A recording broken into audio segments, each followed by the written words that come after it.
Good morning, one and all. Welcome back to Red's Homestead.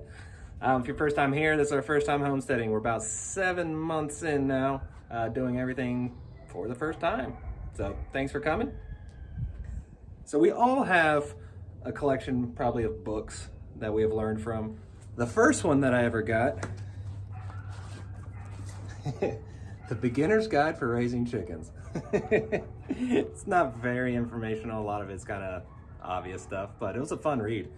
And I have all different ones.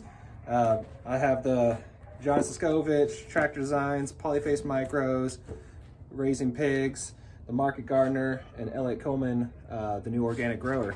And by far my favorite, the Market Gardener. Market Gardener, I don't do market gardening, but I think it's probably, I've read this at least twice, just the information you can get from it of how to rotational plant, and the step-by-step that he does is awesome.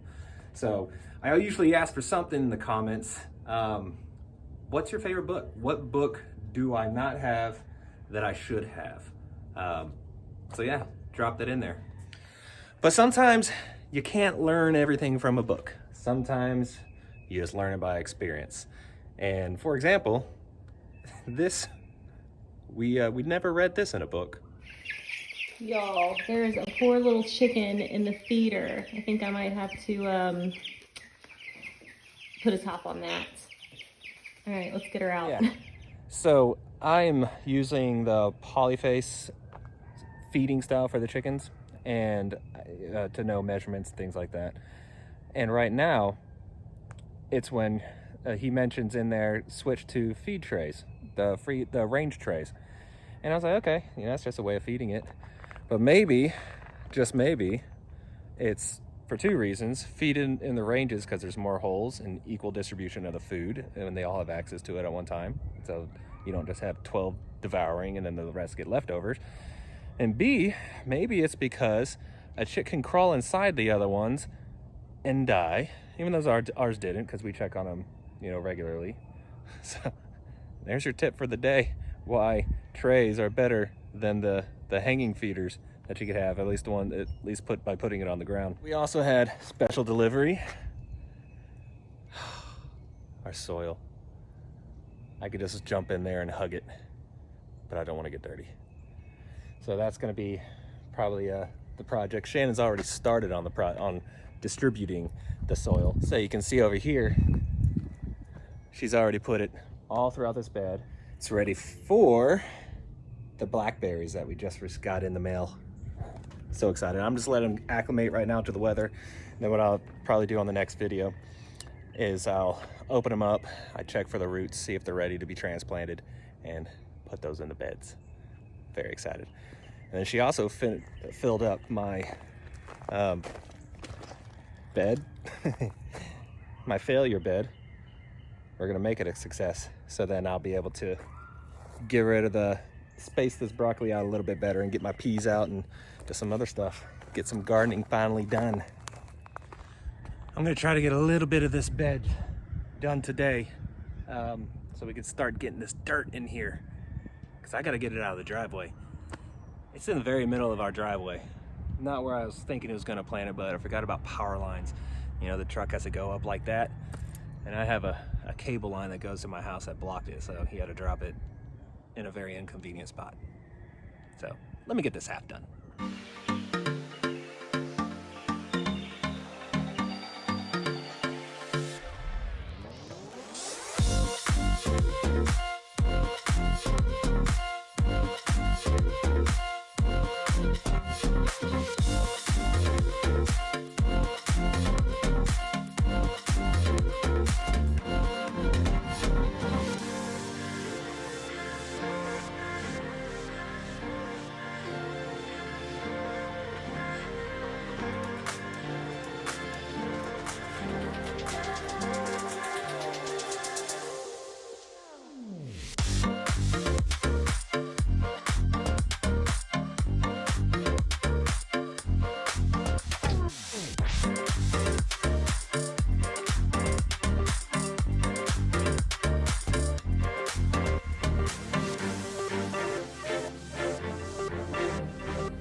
place for death baths.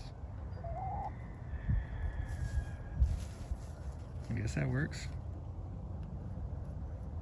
They just make their own little burrow holes and hang out in the ground.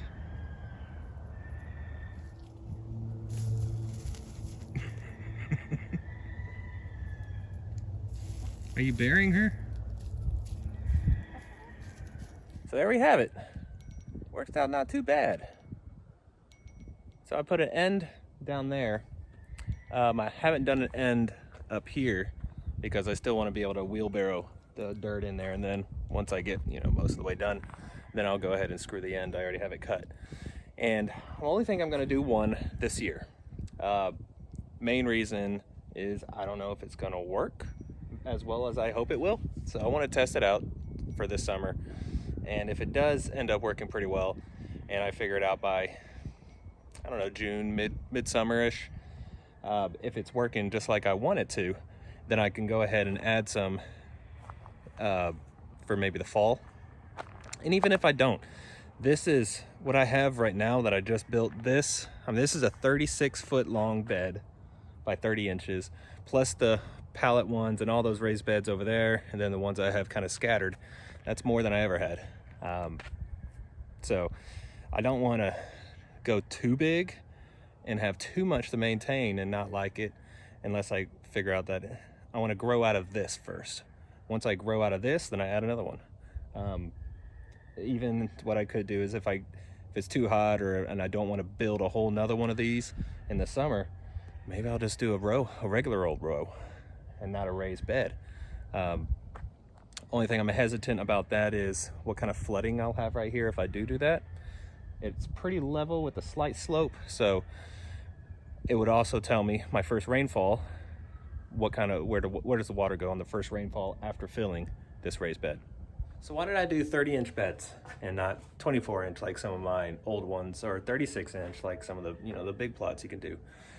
Well, this takes me back to the market gardener. So that's the knowledge, the information that I learned is if you ever want to go a bigger scale and do market gardening, a lot of the equipment, tools, things like that you'll need to be more productive are made for 30-inch beds. Some of your tillers, some of your seeders, plastic covers, just a lot of things that you can buy to be more efficient are made for 30-inch beds. Knowledge from books. A little black right there.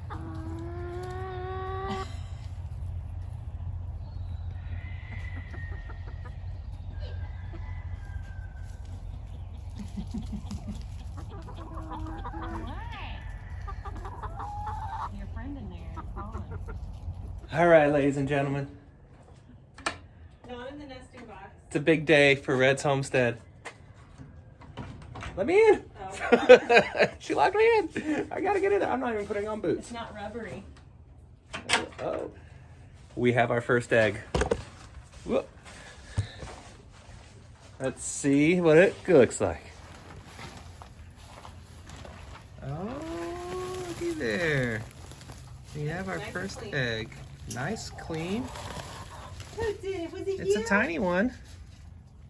Was this yours? I don't know whose it was, but there's one that would like to get up there. Hi. Wow. We really did build these little nesting boxes right on time. Go check them. Let's see. Close that door. Oh, yep. Gotta close the door. I'm getting excited here. Look, any in here? No. No. I don't think our chickens know how to use the things. No. I guess we gotta really watch where we step, too. Yeah. They'll eat whatever we I'm step coming on. out. Hey, you Girl, stay back. It's not time for your worms yet. Look at me and his. It's very It's- easy to find.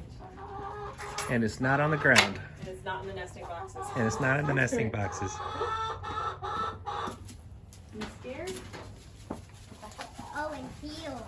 Oh, yeah. Alright, so you can find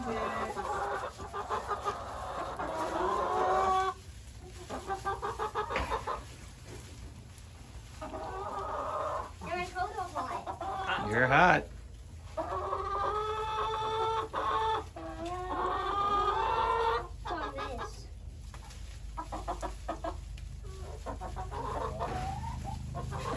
Aubrey. I saw it. See? Wait, first egg. Who did that? I wonder. I don't know. Whose egg is this? I put it back. E. Now time run up. You gonna run? Yeah.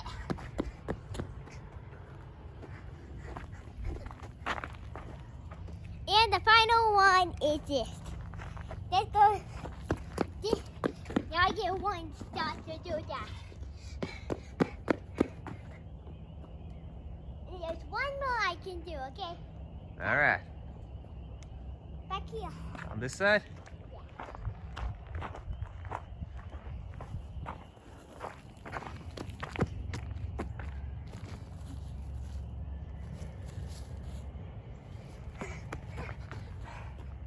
Did you see the amount of work Mommy did over here? Yeah. Look at all that. That's all Mommy. I didn't have a single hand in that. She spread all the seed. Not She even spread one? not even one. I didn't do a thing. She spread all of that. She put all the seed down. Everything.